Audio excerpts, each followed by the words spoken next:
क्या आप जानते हैं कि भारत की पावन धरती पर मनाया जाने वाला रक्षाबंधन का पर्व केवल पौराणिक कथाओं तक सीमित नहीं है, बल्कि इसके पीछे भगवान बुद्ध का रक्षा सूत्र, बौद्ध भिक्षुओं की सुरक्षा का संकल्प और चक्रवर्ती सम्राट अशोक का धम्म विस्तार का एक ऐसा महान इतिहास छिपा है जिसे समय की धूल में कहीं धुंधला कर दिया गया।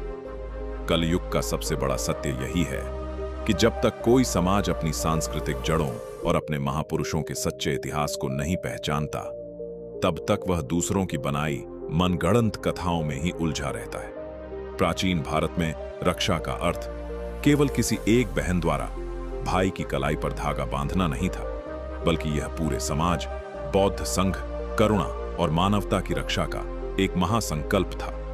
आज के इस महाइतिहास में हम एकदम सरल, स्पष्ट और रोंगटे खड़े कर देने वाली भाषा में जानेंगे कि रक्षाबंधन का वास्तविक बौद्ध इतिहास क्या है, रक्षा परित्य की परंपरा क्या थी और सम्राट अशोक ने इस दिन विश्व को क्या संदेश दिया था। पाली ग्रंथ, सुत्त पिटक और अट्ठ कथाओं में एक अत्यंत सुंदर और ऐतिहासिक परंपरा का वर्णन मिलता है। महात्मा बुद्ध के समय से ही वर्षा ऋतु में 4 महीने के लिए बौद्ध भिक्षु एक स्थान पर रुककर साधना करते थे, जिसे वर्षावास कहा जाता था। आषाढ़ पूर्णिमा से प्रारंभ होकर यह वर्षावास भाद्रपद के महीनों तक चलता था। इस वर्षावास के दौरान बौद्ध भिक्षु और गृहस्थ उपासक एक दूसरे की रक्षा का संकल्प लेते थे।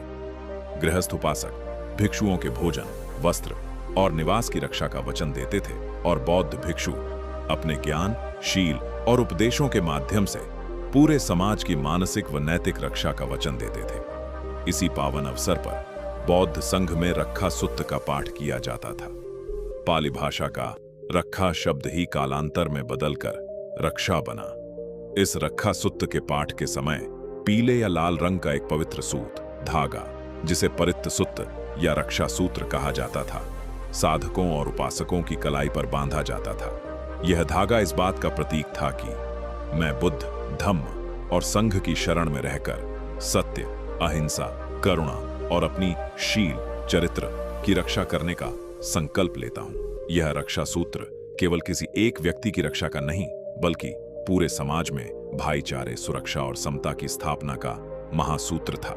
इतिहासकार बताते हैं कि सम्राट अशोक महान ईसा पूर्व 3री शताब्दी के काल में यह परंपरा अपने परम शिखर पर पहुंची। जब सम्राट अशोक ने कलिंग युद्ध के भयंकर नरसंहार के बाद हिंसा का मार्ग त्याग दिया और महात्मा बुद्ध के धम्म को अंगीकार किया, तो उन्होंने पूरे भारतवर्ष में धम्म विजय का शंखनाद किया।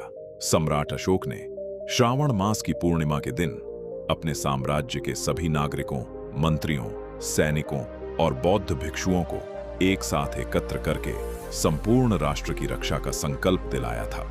उस दिन सम्राट अशोक की पुत्री राजकुमारी संघमित्रा और पुत्र राजकुमार महेंद्र ने श्रीलंका जाने से पूर्व बौद्ध धम्म और राष्ट्र की सुरक्षा के लिए अपनी कलाई पर यही रक्षा सूत्र बांधकर प्रतिज्ञा ली थी।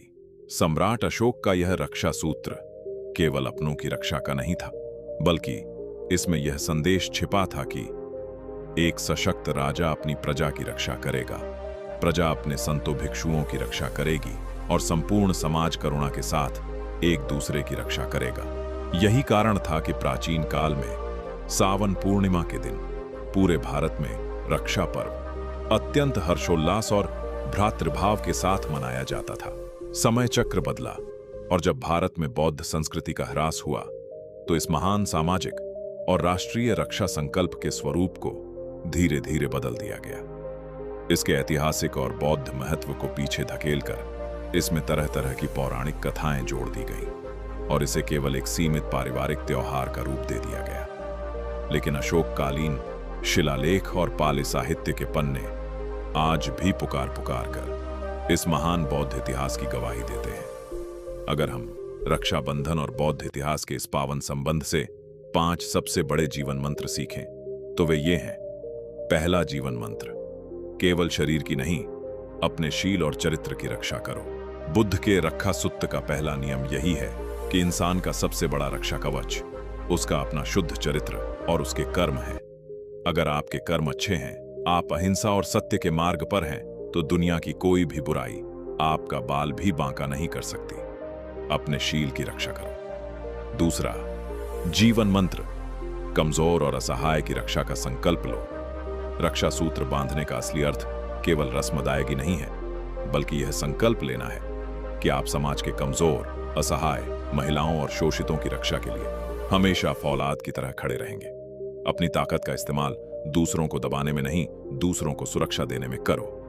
तीसरा, जीवन मंत्र। समाज में अपमाद और भाईचारा फैलाओ। सम्राट अशोक ने रक्षा पर्व के माध्यम से पूरे देश को एक सूत्र में पिरोया था। आज कलयुग में जहां नफरत और जातिभेद का जहर फैलाया जा रहा है, वहां आपका कर्तव्य है कि आप बुद्ध के समता और भाईचारे के रक्षा सूत्र को अपनाएं और समाज में प्रेम बांटें। चौथा, जीवन मंत्र। प्रकृति और पर्यावरण की रक्षा का नियम अपनाओ। बौद्ध संस्कृति में रक्षा का अर्थ संपूर्ण प्राणी मात्र और प्रकृति की रक्षा से है। वर्षावास के दौरान वृक्षों, पौधों और जल जीवों की रक्षा का विशेष ध्यान रखा जाता था। आज के समय में पर्यावरण की रक्षा करना ही हमारी आने वाली पीढ़ियों के लिए सबसे बड़ा रक्षा बंधक है। पांचवां, जीवन मंत्र। अपनी बौद्धिक स्वतंत्रता और इतिहास की रक्षा करो। जो समाज अपने वास्तविक इतिहास और महापुरुषों की धरोहर की रक्षा नहीं कर पाता, उसका अस्तित्व मिट जाता है।